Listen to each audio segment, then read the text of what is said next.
Hi guys, இன்றைக்கி பார்த்திங்கன்னா சத்து மாவு கொழுக்கட்டை. அது பார்த்திங்கன்னா அங்கன்வாடி ஸ்கூலில் கொடுப்பாங்க இல்லைங்களா, அந்த சத்து மாவு தாங்க. அது ஒரு 2 கப் அளவுக்கு எடுத்துக்கோங்க.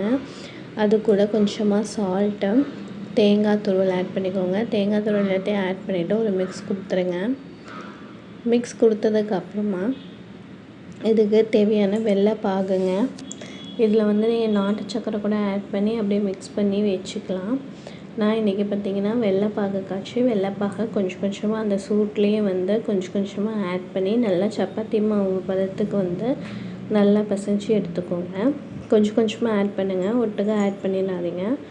கொஞ்சம் கொஞ்சமாக ஆட் பண்ணி நல்லா சப்பாத்தி மாவு பதத்துக்கு கொண்டு வந்துடுங்க. கொண்டு வந்துட்டு ஒரு 5 மினிட்ஸ் அப்படியே விட்டுருங்க, அது ஊறட்டும்.